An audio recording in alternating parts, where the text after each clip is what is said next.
Hello there, this is Retro Spirits Gaiden, and this is DARIUS HD, and this is on Nintendo Switch. You can also get this game on other consoles. So DARIUS is a port of the PlayStation 1 game of the same name by Taito and M2, and it's a shoot 'em up, a horizontally scrolling shoot 'em up, rendered with 3D graphics.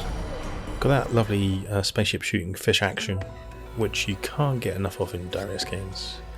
On the cartridge, you get an HD version, which has exactly the same content, but slightly spruced up graphics. And I do mean slightly spruced up graphics. And you get the original version of Darius, which is the PlayStation version with all of its graphical flaws present and correct. We're going to play the up-resed version here, which has a 4x3 display.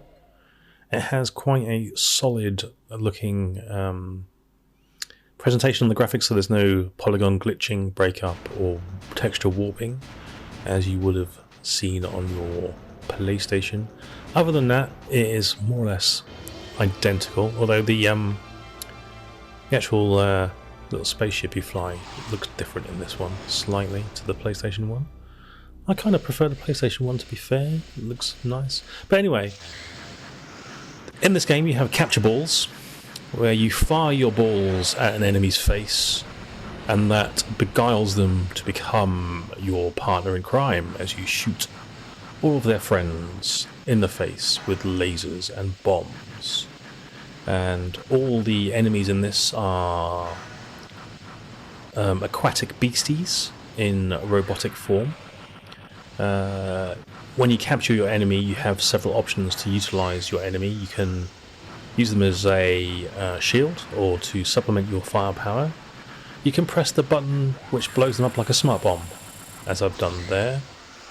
Or you can suck them into your body.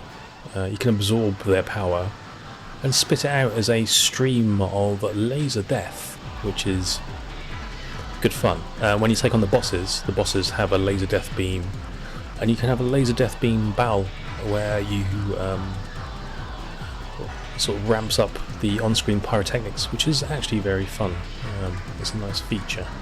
Some of these bigger fish that you capture as your buddies have special moves, Street Fighter style special moves, which you can do command inputs and they do some different move for you. This background's lovely, got some lovely details in it, like there's a train going through that tube in the background, which is cool. The music is uniformly excellent, and it always was on the PlayStation. This is probably one of the original PlayStation's best shooters, and having not played Gradius Gaiden,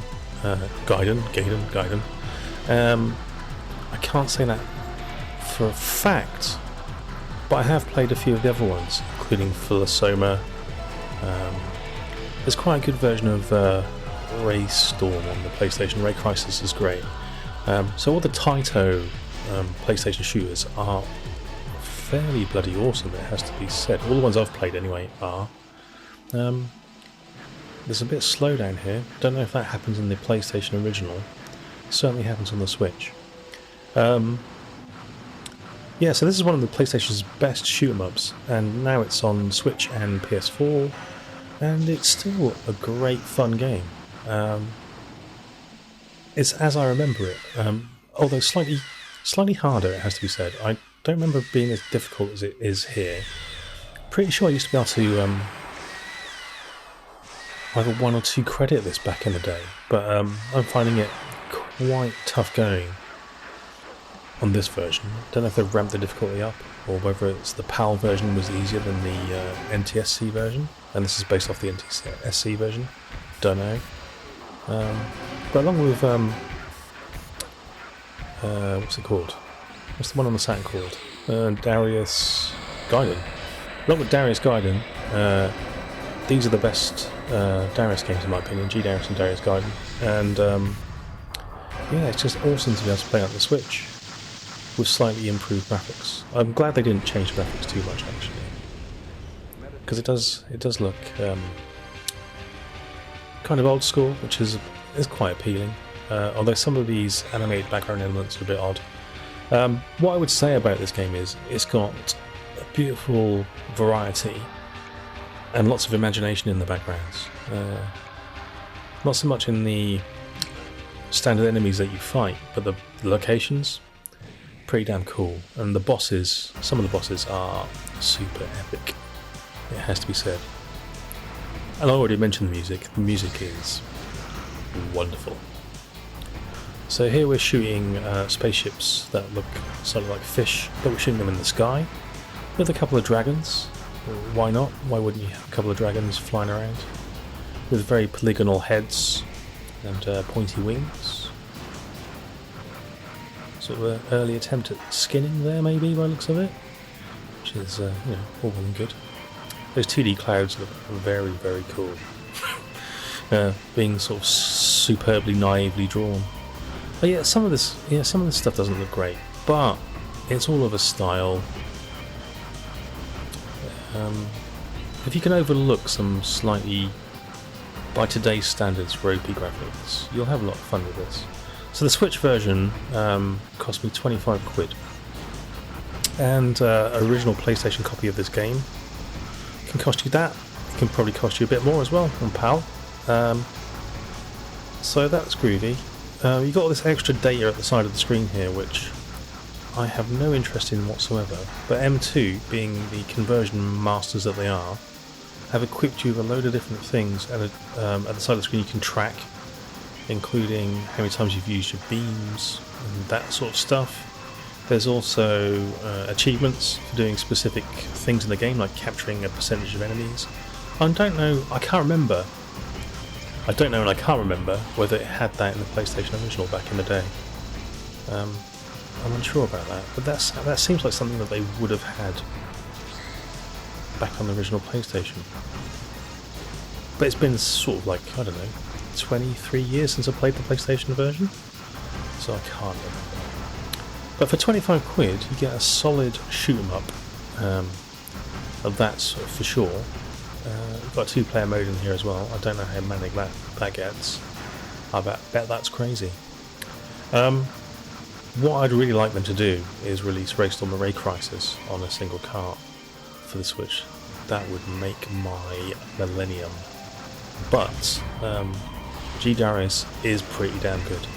So lucky PlayStation owners might be able to get G-Darius and another Darius game, which I believe is called Cosmic Revelation, on the same disc. On the Switch, you have to buy 2 separate carts. Now, the other Darius game is okay. I don't like it as much as this one. But that's 35 quid, and this is 25 quid. So, altogether, you're looking at 60 quid for both of these games, whereas on the PlayStation, you can probably get them on the same disc for about 40. King Prawn here is armed to the teeth. I do like this boss battle music. Yeah, these bosses are harder than I remember, and I think it's because I haven't got my techniques down yet. But anyway, do I recommend this game? Yes, I do. It's a fantastic playing shoot 'em up. It looks slightly ropey if you're only used to modern 3D graphics, but it's got very satisfying mechanics in it, and some odd enemies. Ooh, didn't notice a yellow thing flying towards me there. See, I can't remember what all these bosses do. You've got branching structures to the levels as well, and you get the same bosses on some of the branches. They've got different attacks, and halfway through the level you saw that a branch during a level, and the boss is more difficult on one of the branches than it is on the other, and I think I've gone on the more difficult one here. It's sort of spitting yellow pixels at me. But he's now fallen over, and it's hurt his ribs, so he can't get up. That's unfortunate for him. The music on Darius games is always awesome. Freaking love it. Listen, Tata, who's Taito's in-house soundtrack specialists, do some amazing music for all of their shooters. Gotta love it.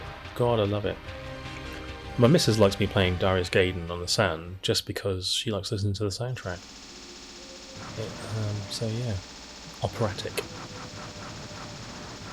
There's some totally cool stuff going on in this game, in the bosses and the backgrounds. I mean, if they gave this the full HD treatment and they kind of re-altered all these things, it could be like an amazing looking game. But what we have here is a good looking game. But yeah, I do like all this stuff. And to be fair, the PlayStation version, which I will play at the end of this video, with the PlayStation graphics turned on, didn't look too dissimilar. So yeah, it was a win all around. Some of these fishy bastards do look great. There's some of the massive fossil bosses, look amazing. Oh, I died straight away there. You can use the things you capture as your shields to stop you dying so much, and I haven't really got used to that yet. There's some Darius enemies there that you will recognise. Some of them are sort of so low poly it's slightly embarrassing. But look at that, look at that weird star thing. It's cool, isn't it? Oh, cool stuff. So not only have you got branching when you finish a level, you've got branching in the level, leading to different backgrounds and, let's say, boss encounters. So I believe if you stay in the top half of the screen, it's easier. If you go into the bottom half of the screen, you get like the harder boss. So it's up to you. Depends on how you're playing and how you feel about continuing. But if you got good enough at this, like I said, you could do it on 1 credit. This is the only Darius game that I've ever played where back in the day I was able to go through a whole game on 1 or 2 credits. Can't do that on any other Darius game, I just find them too hard. But I do love them. I do love the atmosphere, I love the fishy bosses, and I love the music. So yes, I love this game, it's awesome. And if you've got a PlayStation 1 and you want to buy Darius on the PlayStation 1, I recommend you do that because it's cool, but probably more expensive than buying this cartridge. So I'll let you watch the rest of the video. Like I say, I do the first level with the PlayStation 1 graphics turned on, so you can see what that looks like in comparison. Still looks pretty good. And yeah, heartily recommended. And I'll catch you next time. Alright then, ta-ra!